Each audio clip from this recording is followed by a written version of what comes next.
Okay, we're going to reconvene. The quarterly meeting of the Texas State University System Board of Regents is now reconvened and in open session. We have a quorum present. The date is February 18th, 2022, and the time is 10:04.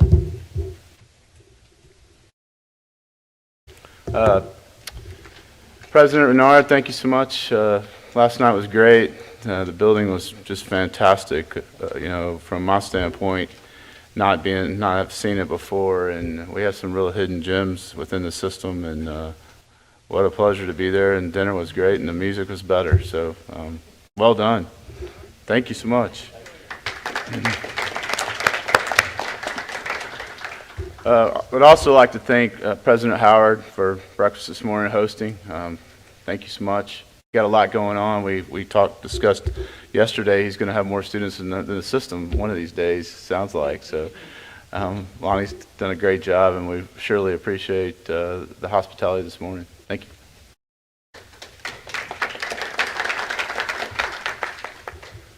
So we're going to start with the Student Advisory Board report. Our first order of business this morning is the Student Advisory Board.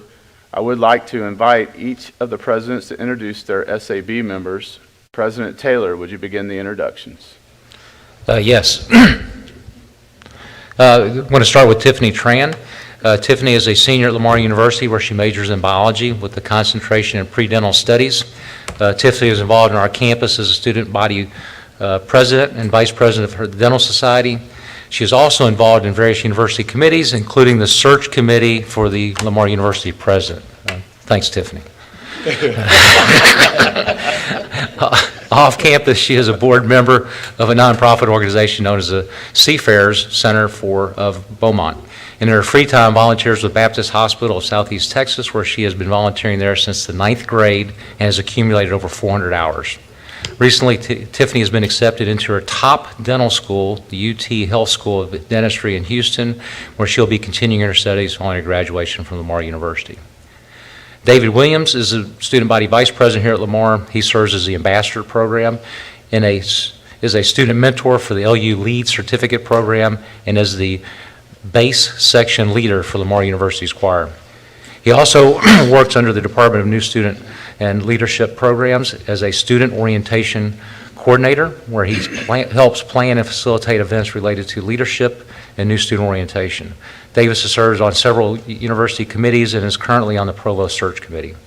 He will graduate this May with a Bachelor of Science in Mechanical Engineering and plans to attend graduate school to study rehabilitation technology.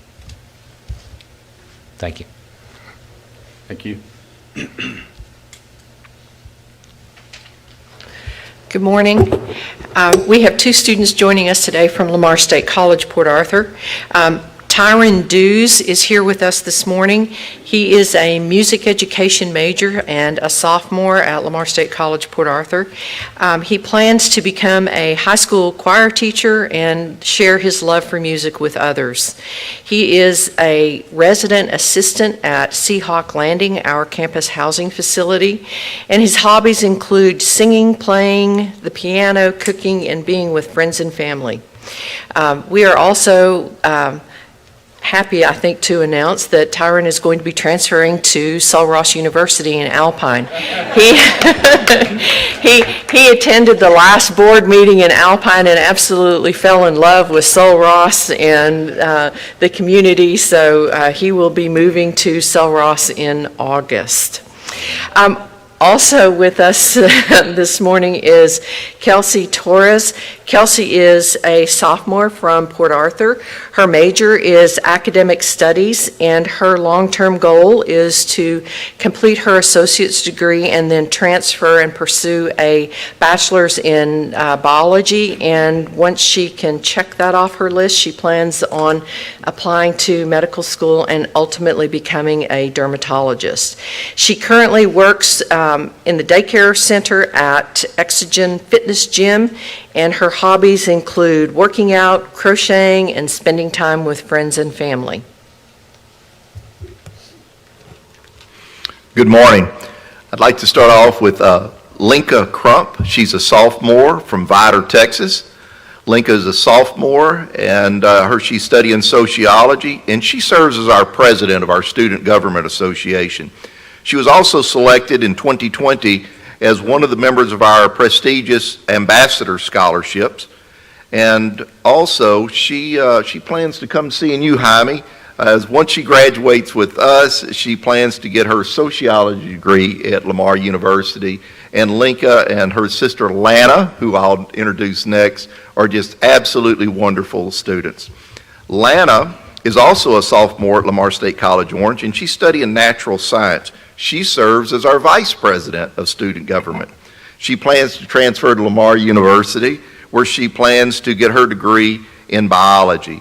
And then off campus, Linka, Lana, and their sister Lydia, who is a graduate of our school, host a podcast, and they are just a wonderful family, and we're so excited that I was able to introduce them to you today. Thank you. I'm pleased to introduce Andrew Grice, who is the student body president at Texas State University. Andrew is a junior majoring in finance, and his hometown is Kingswood, Texas. He's a proud member of the student government at Texas State for the past 2 years, starting with the freshman council and later transitioning to the Senate. He's currently a brother of the Sigma Chi fraternity, where he held the position of Peterson Chair. He is also on a presidential search committee right now. And after graduation, Andrew would like to pursue consulting or management. Quentin Lorenz is student body vice president. He's a senior majoring in political science from McAllen, Texas. He's served the Texas State student government for 3 years, the majority of that time as a leader of the Senate. He's written many pieces of student legislation focusing primarily on mental health of the student body, and he now serves as chair of the Student Advisory Board. After graduation, he plans to attend law school, so we're wishing him the best as he graduates soon. Thank you. Regents, I'm happy to introduce Sam Houston State University Student Advisory Board members, Liana Bonds and Nicholas Polk. Liana Bonds is a senior pursuing a degree in business marketing. She's a student body president, a 4-year honor student, and she's involved in 2 outside nonprofits, First Goal and Smart Girls. Post-graduation, Liana plans to work in the field of digital creation. She has a passion for social media and hopes to own her own company one day. Nicholas Polk is a senior pursuing a degree in mass communications with a minor in leadership studies. He is student body chief of staff, an honors college ambassador, and a member of Priority One, a student-led public relations firm. After he graduates, he'll be relocating to the East Coast to start his career as a marketing and sales associate with Legrand North America, a global specialist in electrical and digital building infrastructures. I appreciate them for serving on the Student Advisory Board on behalf of all of our students. Thank you.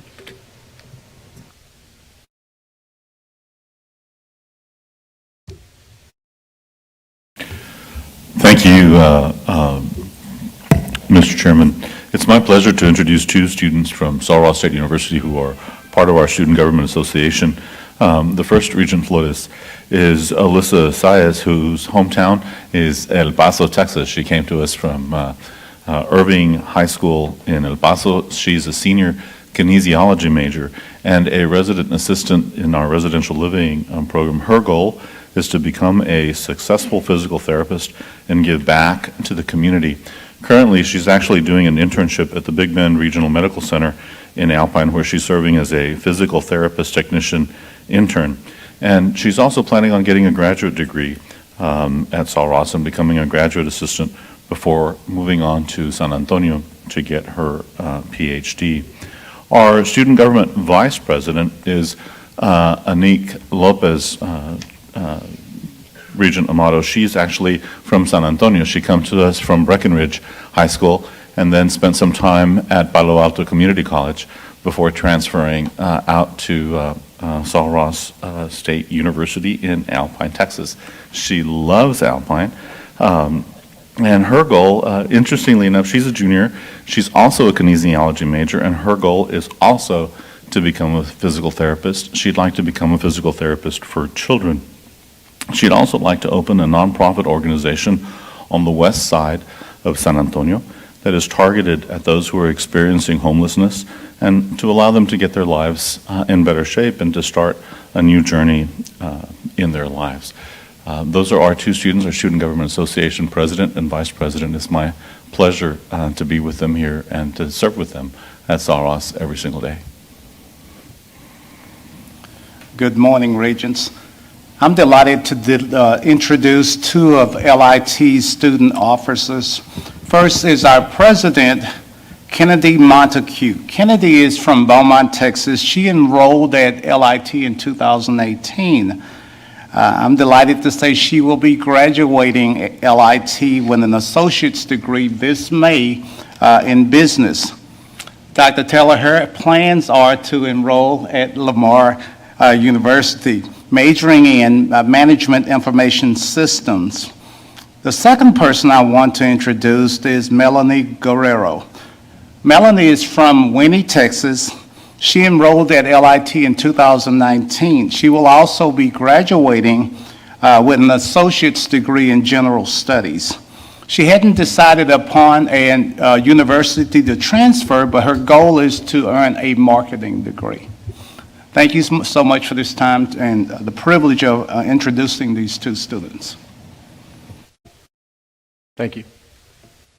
At this time, would the Student Advisory Board Chair, Quentin Lorenz, please come forward to the podium and provide us your update.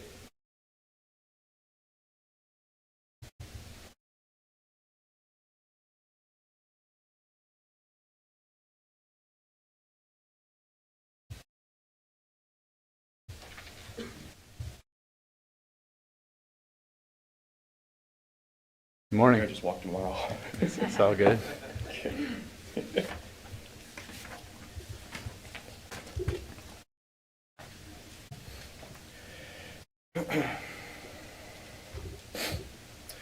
Good morning, Chairman Austin, Honorable Regents, and Chancellor McCall. Once again, my name is Quentin Lorenz, and I'm the Student Body Vice President at Texas State University and Chair of the Student Advisory Board. On behalf of the Student Advisory Board, I will be addressing our first topic of the report. David Williams, Student Government Vice President at Lamar University and Student Advisory Board Parliamentarian, will be discussing our second topic.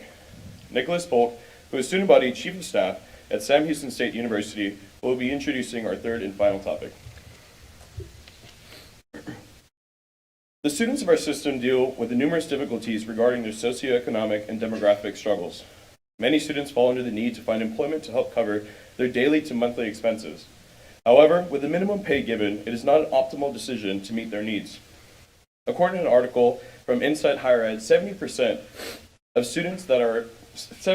students are employed. With high education rates in academia rising, followed by Texas's investment in student financial aid at the lowest in the United States, our students are realizing that finding well-paying jobs is at an all-time necessity. Taking into consideration the average cost per student within the Texas State University system after research is $14,989, broken down to a monthly cost of $1,249. Additional factors taken into consideration from the average student: with an hourly wage of $7.25, a student worker with a maximum number of hours, approximately 20 hours, will make at least $500 a month. Commuting expenses per Texas State University system, as of today, according to AAA, the current statewide gas price average in Texas is $3.22 for a gallon of regular unleaded fuel. Energy costs rose 27% from January 2021, largely due to the 40% surge in the cost of motor fuel. We can raise the quality of life for our students by taking into consideration raising our system's baseline minimum wage. Believe us, we understand that there is no way that we can raise the minimum wage to $15 an hour. Therefore, it is a recommendation of the Student Advisory Board that the minimum wage be increased to at least $8 an hour for all student employees, not applicable to work-study students. It is also important to note that lower hourly wages can lead to students falling into the private sector, and we understand the private sector has higher wages. However, these student jobs are crucial to keeping our universities prospering. In addition, after taking time to research, we have found that the policies per institution differ regarding the maximum number of hours a student employee can work per week. As the Student Advisory Board, we strongly encourage each institution to review their policy on the maximum hours allowed per week within the parameters of the Fair Labor Standards Act. Before my concluding statement, are there any questions from the board? In conclusion, we hope that the board takes in consideration of our suggestions regarding this topic so that students may have a better outcome regarding the level of livability. I now introduce David Williams from Lamar University, reporting the topic of the Student Activity Hour. Thank you. Thank you, Quentin.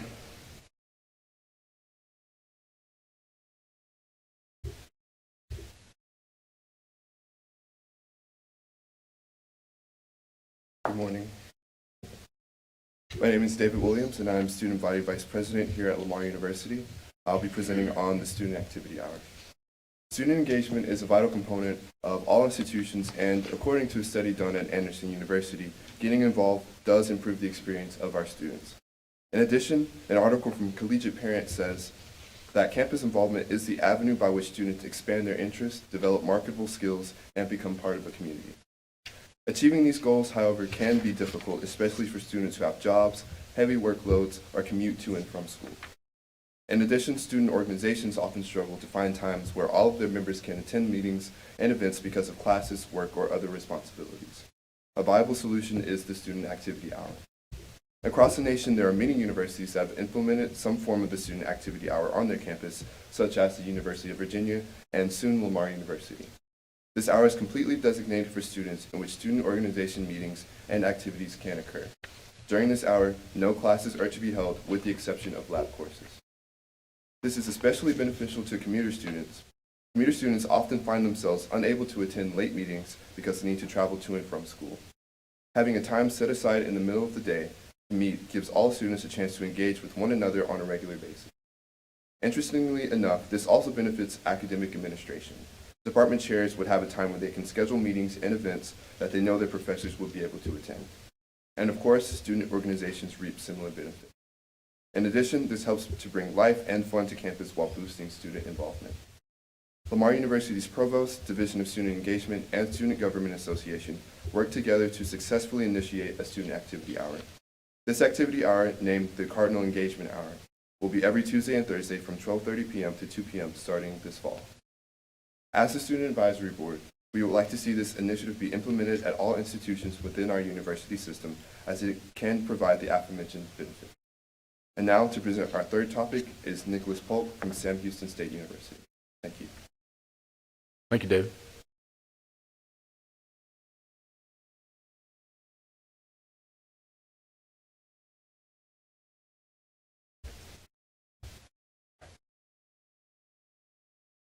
Greetings, Board. Across the Texas State University system, campus safety is of the utmost importance.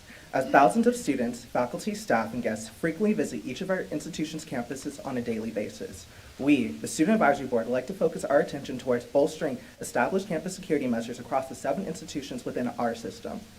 According to the National Center of Education Statistics, 19.5 on-campus crime occurred per 10,000 students. Our board encouraged the implementation of active shooter drills and amending current safety protocols within our residence halls that currently house thousands of students. The Student Advisory Board would also like to see increased surveillance measures for our institutions. Lastly, we wish to place a focus on sexual assault survivors and provide specialized support for those impacted. The Student Advisory Board makes the following recommendations. Our board encourages the implementation of active shooter drills and the provisions of accessible digital content such as informational videos, resource guides, and signage for students. This would be produced by police departments, university marketing, or communications professionals. Our board also encourages adding or updating each institution's campus safety measurements webpage, specifically catered for hazard situations that might occur on campus. This would include a curated list of resources such as hotlines and support services. We are also asking for a definite standard across our campuses, setting a bolstered safety protocol in residence halls. This would include instating a baseline curfew that would be cited by the head of campus security, mandating a keycard scan upon entrance for standard hours and after hours, limiting the number of entrance points during after hours to a single location, and having a security guard stationed at designated entry points after hours to monitor all individuals who enter the facility. Our next recommendation is installing cameras within key locations within our institutions. Locations such as parking garages, dimly lit areas, and high traffic spaces. The purpose and the would be the detriment to crime, as criminals would be less amped to commit their crime with the knowledge that they would be filmed. It would improve the recording process in terms of identifying and locating where crimes take place. It would essentially aid university securities in following through with cases more accurately. The Student Advisory Board also suggests a system-wide audit of all surveillance cameras to ensure that our current safety measures that are in place remain effective. Transitioning into our last recommendation is hiring a special victims officer for each institution and providing additional training resources. The purview of this officer range from sexual assault cases to domestic assault cases, where individuals may suffer long-lasting mental trauma. This position can alleviate pressure from current and state departments such as Title IX and counseling services. We also encourage training for professors and other faculty members by collaborating with on-campus departments such as Title IX. We also want to implement the LifeSafe app, which enables direct and discreet communication via mobile device with school safety officials in dangerous and life-threatening situations. This app is currently being used on our host campus, Lamar University. Lastly, we encourage consideration of mandating outside audits of campus security measures in addition to current internal audits to ensure the effectiveness of the safety protocols that we have in place already. I open the floor to any questions. I welcome back our chairman.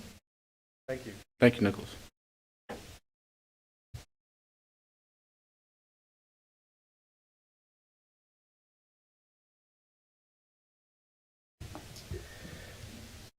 Once again, I thank Chairman Austin, Honorable Regents, and Chancellor McCall. It was once again a great opportunity to serve the Board of Regents. In our full capacity as members of the Student Advisory Board, I hope for safe travels, and once again, God bless, and God bless the state of Texas. Thank you. Thank you. Thank you.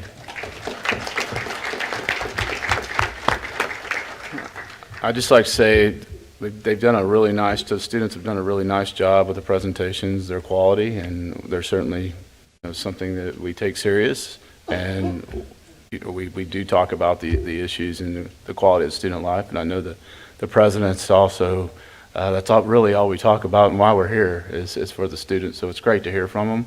And the diverse quality of our student body that we get to see, it's just remarkable what we're doing here at the system. So thank you for your service, and it does matter.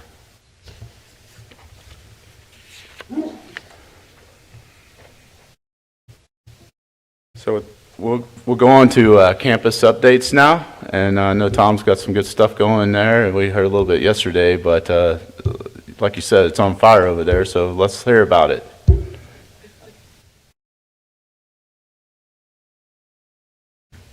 Good morning. Good morning. You know, despite 2 years of challenging global pandemics, 2 hurricanes, and an uncertain economy, and a winter storm down in southeast Texas, Lamar State College Orange has continued to meet the needs of our community. And we meet our students where they're at to assist them. In a period where many community colleges across the state have had declining enrollment, when we look at ours on academic, technical, and workforce, Lamar State College is up, and that's good. It means that we're listening to our community, and we do a good job at listening and then responding to their needs. Whether it's in conjunction with our new Megatronics program, where we're working in conjunction with Florin International, a worldwide plastics leader, or school bus driving. We have found that there is a need for school bus driving. So after meeting with our superintendents, within 3 weeks, we had a brand new yellow school bus and full classes. So we try to meet our community's needs at all times. Lamar State College Orange is simply this. It's a place where hope meets opportunity. And our mission is clear: transform lives. We've have this little short video that my staff, Emily Mellon back in the back, put together for us with her team. So I love it because we do so much of our things in-house at our school. So can we have the video?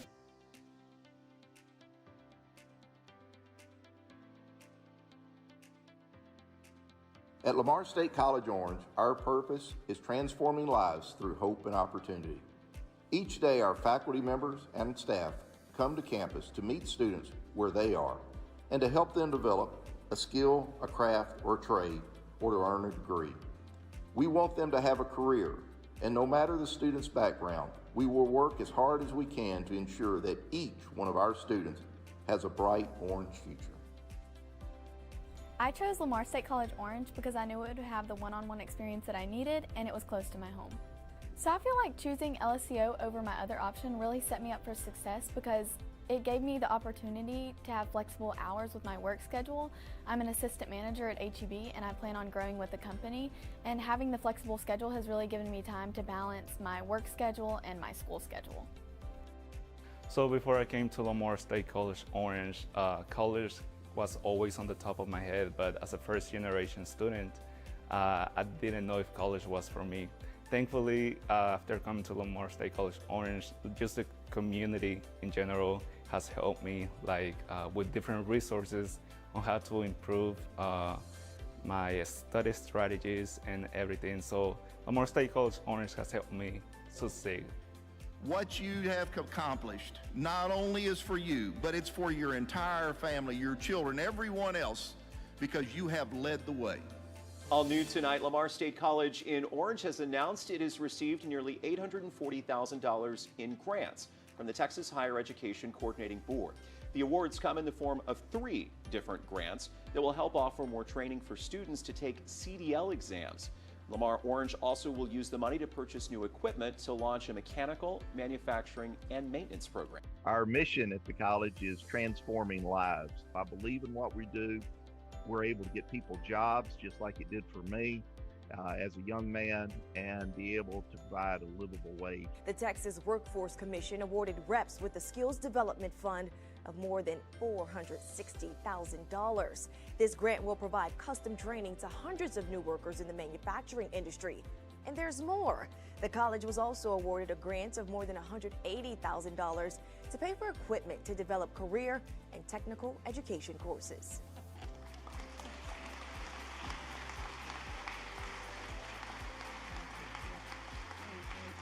I have Dr. Johnson here, the president of Lamar State College Orange, and he's going to tell us a little bit more about this special occasion.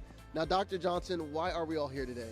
We're here to honor Gatemouth Brown, who is a legendary performer from right here in Orange, born in Vinton but raised in Texas, which is one of his great songs. And today we're opening the Gatemouth Plaza. As you can tell, it's a beautiful walkway. They're right downtown here in Orange, going across 4th Street. And we have, if you'll notice, it's even got a gator pattern on the sides here, which the gator is our mascot. So we're having a beautiful day to honor Gatemouth, his entire family, and the city of Orange. It's just a great thing about Orange is we're able to have a sense of community, and this is a beautiful path, and it will be leading to our new academic building, which we'll be building in the next few years.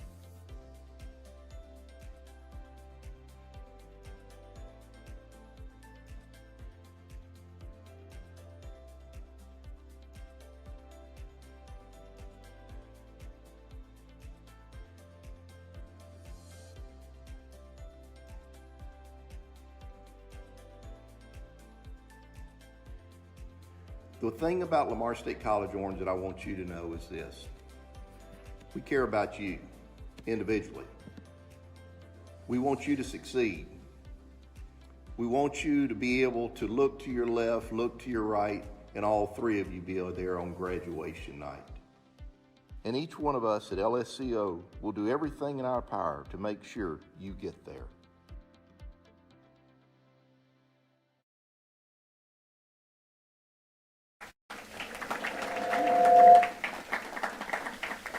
At this last graduation, I ask, if you're a first-generation student, would you please stand? Nearly everybody stood. 77% of all of our students are first generation. And you know as well as I do, that will not only transform their lives, but their children's lives.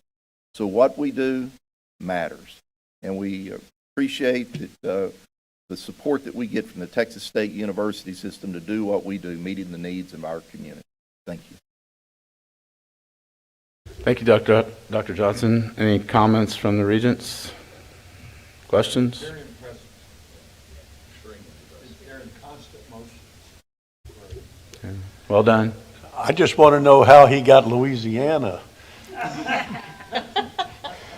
to give a Texas higher education organization money I think there's somebody in Baton Rouge that must be his best friend. I have relatives on both sides of the border, sir. Close. With that, we'll go on to Lamar State College. And with that, at this time, we would, the Vice President of Academic Affairs, Dr. Pamela Millsap, please come to the podium. Good morning. Welcome. For those of you who may not know me, I'm Pam Millsap, Vice President for Academic Affairs at Lamar State College, Port Arthur, and I'm delighted to speak on behalf of our president, Dr. Betty Renard, and all of the college to welcome you to Southeast Texas. And we were particularly happy to have you on our campus last night, because we're, if you go any further south than us, you're in the water. So we're right at the edge there, and just happy to have you visit, and we hope you enjoyed that visit and the dinner and the entertainment. I sometimes say we're small, but we're strong. And there's just a whole lot of wonderful things going on our campus. I do think, I wasn't there when Dr. Renard came to the campus, but I think she ushered in a period of renewed energy and renewed dedication to student success, and that's in no way do I mean any disrespect to predecessors, but I think that there's a positive energy going on our campus. I came a few years ago, and when I first drove up to the campus, all my colleagues have heard me say this a million times, but I said, you drive through Port Arthur and you see that, well, it's had better days. And then you see the campus rising up like a beacon of hope, like the Emerald City in The Wizard of Oz.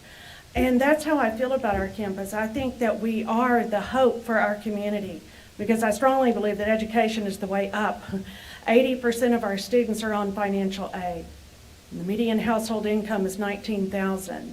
Our campus is situated among a number of federally designated poverty zones.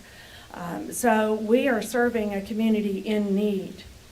And one of the reasons, one of the things I wanted to say is I thank the chancellor and all the Board of Regents for bringing about 2 tuition cuts in the last so many years, because that's incredibly important for our students.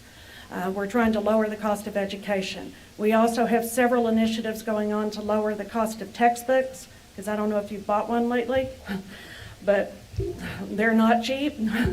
So, we've converted almost all the courses in our core curriculum to be textbook less. There's no textbook required. And we've also partnered with Barnes & Noble to create the Seahawk Book Bundle, which some of the other Lamar campuses are doing as well, to lower textbook costs. We're really trying to serve the community that we have, and we're partnering with the community. We partnered with the Port Arthur Economic Development Corporation to put our brand new culinary arts and hospitality program in downtown Port Arthur, so that we could be part of the revitalization of downtown, which has begun, I'm happy to say. So we really feel like we serve a vital need for our students. If we weren't there, I think there would be a lot less hope, and we're proud to be there and serving them. We have, we're small but strong. We don't have a grant office, we don't have a grant writer, and yet in the last few years, we've been granted $13 million in EDC grants, almost $3 million for our Title V Hispanic Serving Institution grant. With the federal Build Back Better grant, we were awarded money in Phase 1. And if we are successful in being awarded the grant in Phase 2, which we think we have a really strong shot, then we'll get an additional almost $80 million. And that Build Back Better grant is going to help expand, it's going to be allied health focused, and we're in consortium with some of our Lamar partners and hospitals in the region to create more opportunities for allied health professionals to get their degrees and certifications to serve the region. So we're very proud of that. On this video that we're going to show you, we're just going to showcase a couple of the wonderful things going on our campus. And you will have, we're going to showcase one of our programs that is so central to the region, our process technology program. Because Motiva is right there in Port Arthur, the largest refinery in the world. and they're also part of revitalizing downtown. And then we'll also tell you a little bit about our Title V grant, our Hispanic Serving Institution grant, and the things we're doing with that money to serve students. Our biggest student population is Hispanic, and so it's incredibly important that, again, we're meeting the needs of the community. So with that, the video, please. Thank you.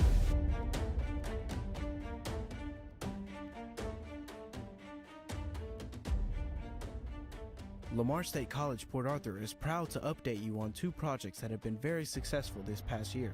The college offers internships in many of its different technical programs.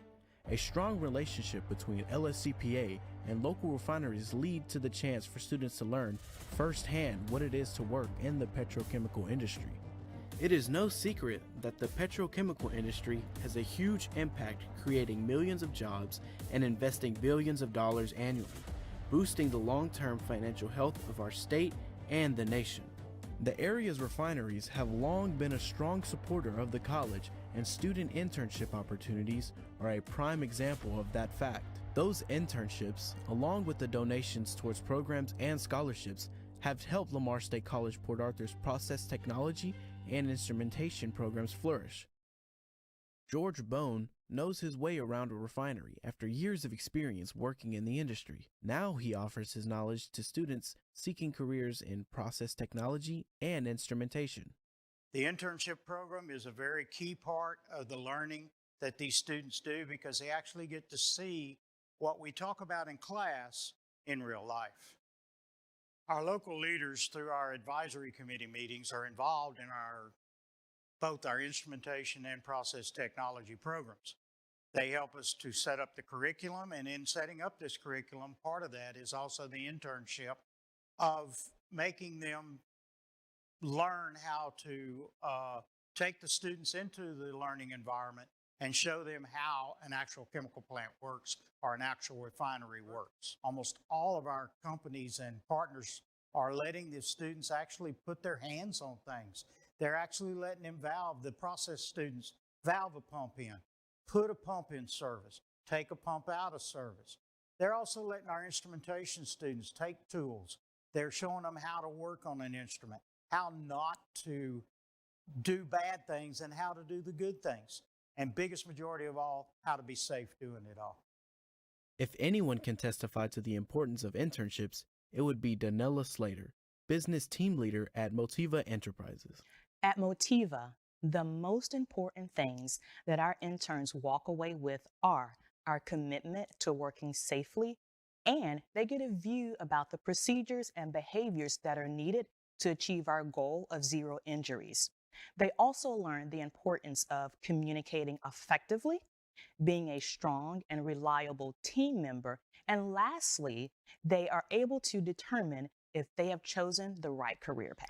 The students that we've had at Motiva have come well prepared to further their learning about process operations in a real-world industrial setting.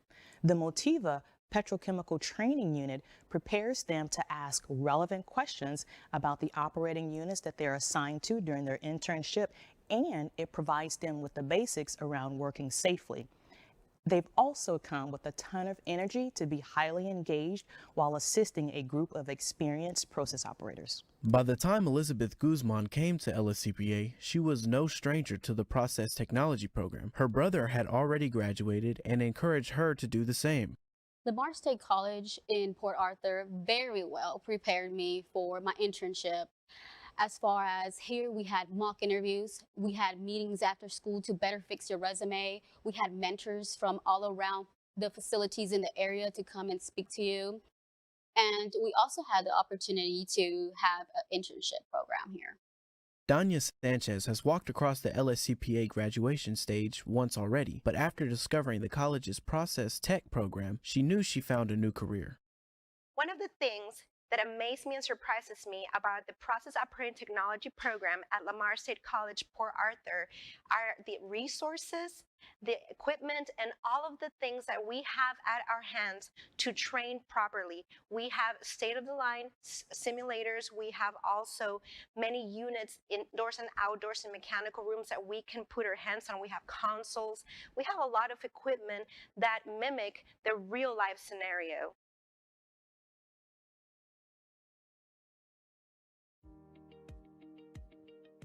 45%, nearly half of Port Arthur's school-age residents speak Spanish.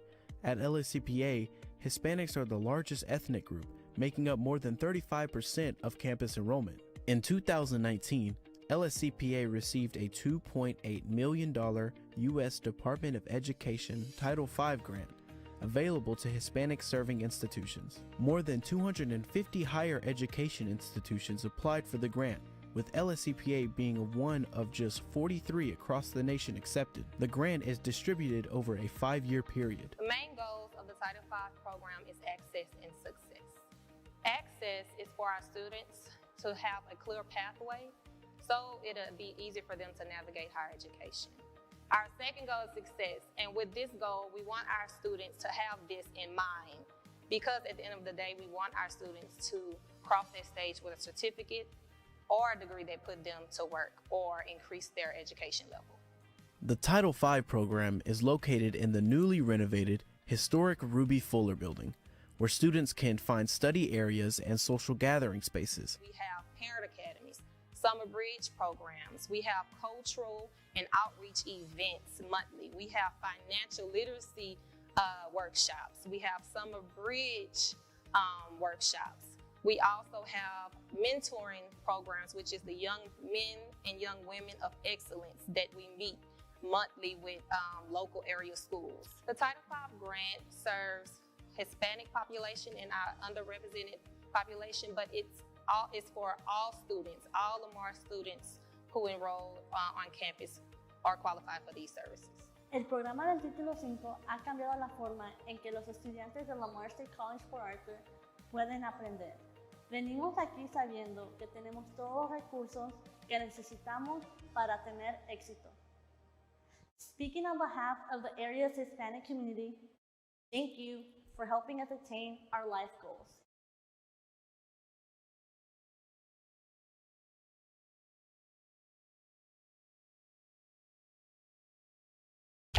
Are there any questions? Thank you. Are there any questions for me or Dr. Bernard? Any questions? Thank you very much for this opportunity to share what's going on our campus. Thank you. Thank you. Thank you, Dr. Millsap and President Renard, for highlighting these programs. You can see all the things that we do for kids and what the jobs that we're creating in the system. Certainly, it's not easy, and the partnership with Motiva and things of that nature really, in my mind, highlight what we're all about. So, thank you. We have some postponed business from Thursday. The next order, we have 2 postponed items from the miscellaneous section. These are the presentations of the 2021 Regents Teacher Awards.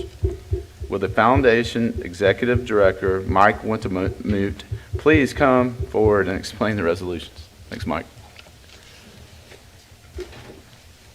Good morning. Mr. Chairman, each February, the Board of Regents recognizes exceptional teachers from TSUS member institutions with the Regents Teacher Award. Regents teachers are selected based on their outstanding performance as educators, their contributions to the development of courses, and the use of innovative teaching methods, among other criteria. Regents Teacher Award winners are nominated by their respective presidents, evaluated by a committee of previous recipients, and selected by the TSUS Foundation Board of Directors. The 2 recipients of this award for 2021 are Dr. Renee James, professor in the Department of Physics and Astronomy at Sam Houston State University, and Dr. Ting Liu, professor in the Department of Health and Human Performance at Texas State University. Regents, Dr. James is unable to join us today as she's on sabbatical in Australia. Good for her. And so at this time, I'll ask Dr. Liu to please come forward and invite Regent Crane and Dr. Trouth to join Dr. Liu at the easel bearing her resolution.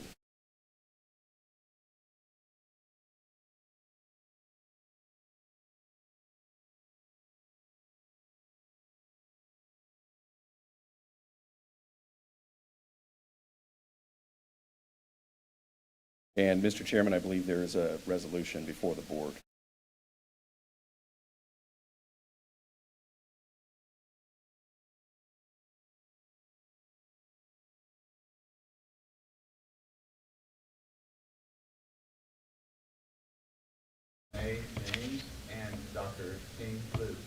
I so move.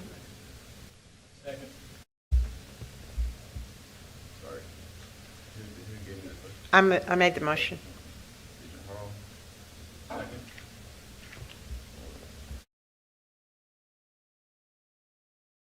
Discussion? All in favor? Any opposed? Motion passes. So Regents, while Dr. James is not here today, I'd like to share just a few of her career accomplishments. Dr. C. Renee James, professor in the Department of Physics and Astronomy at Sam Houston State University since 1999.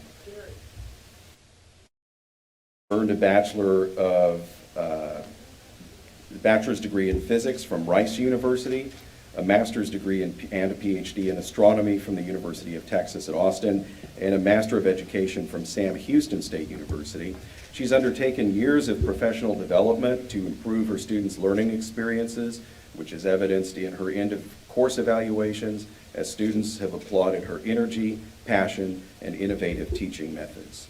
Dr. James has authored 2 books. She's working on a 3rd that explains science to the layperson, written dozens of articles for popular science outlets, given more than 60 invited talks to school groups, museums, and other organizations, and spearheaded the development of an astronomy minor at the university. And we'll make certain that Dr. James receives her medallion and resolution when she returns from down under. Our second recipient, Ting Liu, PhD, professor in the Department of Health and Human Performance at Texas State University, earned a Bachelor of Science in Physical Education from Beijing Sport University, a master's degree in exercise science from Boise State University, and a PhD in movement science from the University of Texas at Austin.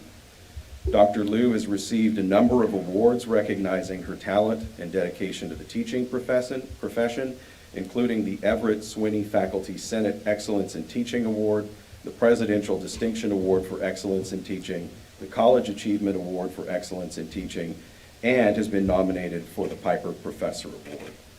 She's taught more than 10 undergraduate and graduate courses, mentored more than 300 students, and established an autism camp to provide services to underserved children, creating opportunities for more than 400 Texas State students to apply concept learned in the classroom to real-life settings. This time I'll ask Regent Crane to do the honors.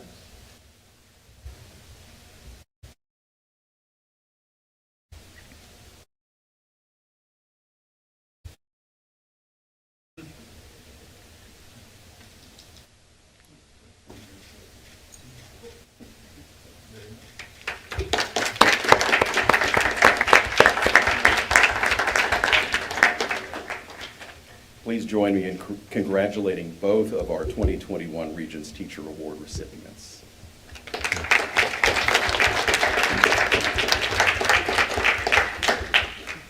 Congratulations to the 2021 recipients. Well done, we appreciate it, and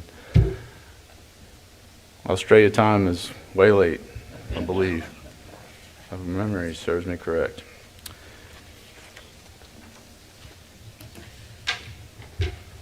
Mike, I'll ask you to stay at the podium, as our next order of business is the TSUS Foundation update. The TSUS Foundation Board of Directors, including Regents Amato, Scott, and Harrell, and Chancellor McCall, held its quarterly meeting on February 10th. At the end of the fourth quarter, Foundation assets totaled $8.1 million, with $7.1 million in the undesignated account, and the remainder in the Foundation's 3 scholarship and grant accounts. 71% of the undesignated account was in equities, 16% in fixed income, and 13% in cash and equivalents. At the end of the fourth quarter, the undesignated account had gained 15% over the previous year and an average of 10% over the previous 5 years. And the equity portion of this account increased nearly 20% over the year and 15% on average over the past 5 years. Quick update on our grant and scholarship programs. The board last week awarded 11 scholarships under the Edmund Kemple Scholarship Program for a total of $55,000 in awards based on students' academic achievement and their commitment to public and community service. The board also approved $7,500 in scholarships to 3 students under the Fernando Gomez Scholarship Program. This is the first year that awards have been made under that program, and that's based on students' academic achievement and their expressed interest in careers in the legal profession. And the board awarded 3 grants through the Foundation's Diversity Enhancement Grant Program, now in its 2nd year. Lamar University, Sul Ross, and Lamar State College Port Arthur will receive a combined $179,000 over the next 5 years to aid in the recruitment and retention of minority faculty using research-based best practices. And that concludes my report. Thanks, Mike. Any questions or comments? Well done. Next, we'll move to the consent agenda. These items are found at the end of each section in the board book. Are there any objections, or would any member like to remove any item from the consent agenda? I move that the items on the consent agenda requiring approval be approved, and that all other items presented for informational purposes and/or reviewed and approved at the campus level be acknowledged. Is there a second? Second. Regent Scott, any discussion? All in favor? Aye. Any opposed? Motion passes. At this time, the board will hear any public comments. Is there anyone present who has requested to make public comment? Public comments will be limited to 5 minutes. Anyone? Okay. Having approved the minutes and the consent agenda, the next item under the general motions is an informational item outlining the dates and locations for the remaining 2022 board meetings. Please refer to the upcoming dates on the screen for your review. Our next quarterly meeting will be May 19th and 20th at Sam Houston State University. Got big shoes to fill. Eat them up, cats. If there is no objection, we will now adjourn to the meeting of the Board of Regents of the Texas State University System. For the record, the time is 10:56 a.m. Good job, Mr. Chairman.